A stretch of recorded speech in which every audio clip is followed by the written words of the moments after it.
학교 과잠에도, 학교 홈페이지에 들어갈 때도, 수강 신청을 할 때도 4년간의 대학 생활에서 이름만큼 많이 쓰이는 번호가 있습니다. 바로 학번이죠. 그렇다면 이런 학번 문화, 언제부터, 어떻게, 왜 만들어진 걸까요?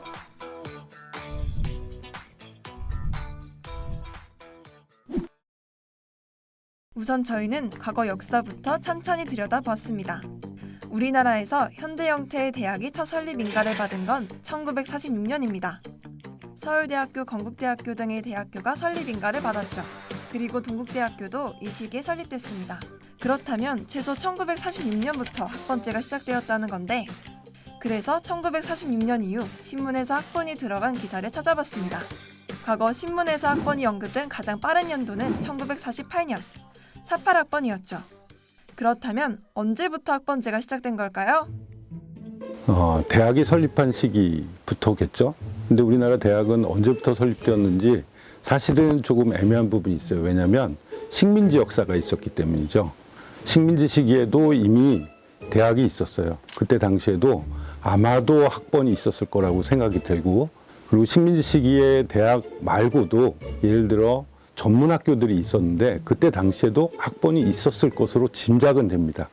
근데 지금과 같은 학번 제도는 제가 생각하기엔 1946년, 47년에 그 많은 대학들이 대한민국이 해방되면서 생기게 됩니다. 그때 대학의 학번이 생기지 않았을까 여겨집니다.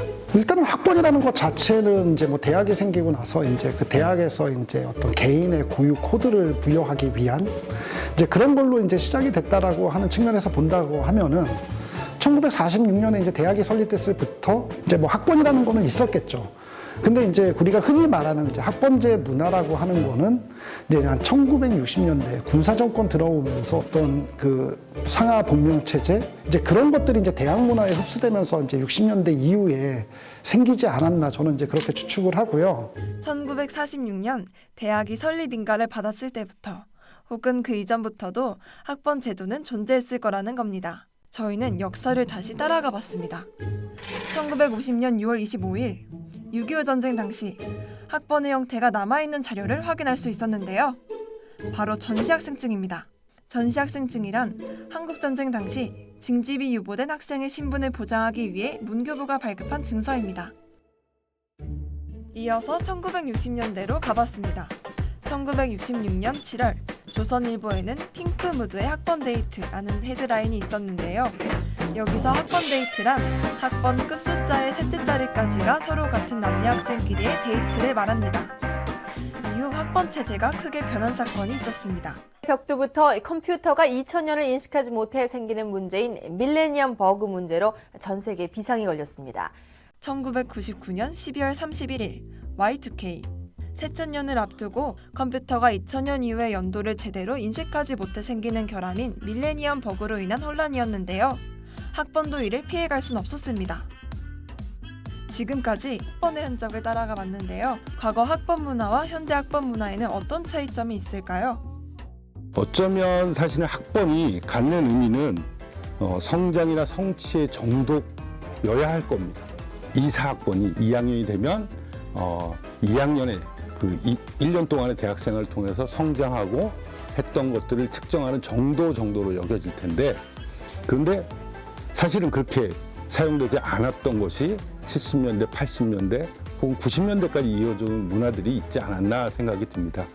그 중에 하나가 기수 문화 비슷하게 작용을 했던 것이 있죠. 80년대, 90년대까지 이어졌던 학번 문화는 좀 한국적이고 독특한 문화라고 생각합니다. 그렇다면 이쯤에서 궁금한 부분이 있습니다. 찾아보니 한국이 유독 입학연도를 기준으로 학번제를 시행하고 있던데 왜 한국에서만 이러한 학번제 문화가 있는 걸까요?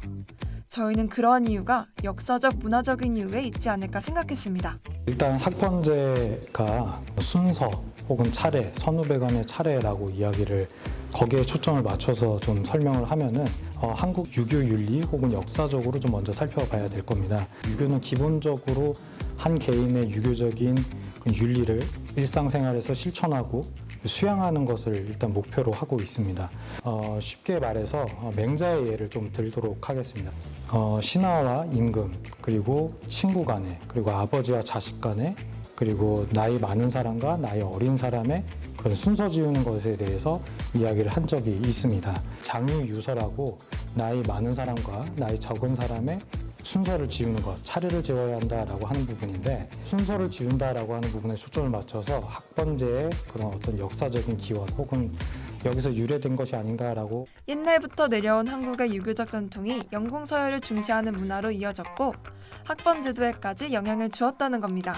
학번제의 어떤 문화들이 형성된 이유 중에 하나가 대학 교육이라는 게 이제 그 당시에 학번제 문화가 처음 생겼을 때만 하더라도 대학이라는 것 자체가 어떻게 보면 그 특권층에 대한 어떤 소수만이 향유할 수 있는 대학 문화였었고, 또 하나의 측면은 우리가 이제 그 대학에서 어떤 교수님들의 수업 강의를 듣는 것 외에도 선후배를 통해서 이제 도제식 교육으로 내려오는 그 과마들만의 이제 전통적인 교육 방침이 또 있었을 거예요. 이제 그런 도제식 교육이 전해져 내려오다 보니까는 선후배 관계를 더욱더 강조할 수밖에 없는 그런 이제 한국만의 독특한 대학 문화가 이제 형성되지 않았나, 뭐 그렇게 생각을 하고요. 서양의 경우에는 사실 학번제라고 하는 문화는 없고요. 다만 이제 미국에서는 학번제와 비슷한 문화가 남아 있는데, 이거는 이제 입학연도를 따지는 게 아니라 졸업연도를 기준으로 하는, 그러니까 졸업학번을 기준으로 해서 몇 년도에 졸업했냐를 가지고 따지는 이제 졸업학번 문화가 서양에는 이제 미국에만 있는 걸로 알고 있습니다. 과거부터 현재까지 굉장히 오랜 기간 존재했던 학번제. 이제 학번제는 대학에서 학생들을 구분하는 행정적 관리 프로그램만이 아닌 먼 훗날 대학생활하면 생각나는 추억이 담긴 한국 대학 문화의 하나로 자리 잡았습니다. 오늘 샅샅이 파헤쳐본 학번의 비밀 어떠셨나요? 흥미로우셨나요? 저희는 다음에 더 흥미로운 주제로 다시 찾아오겠습니다.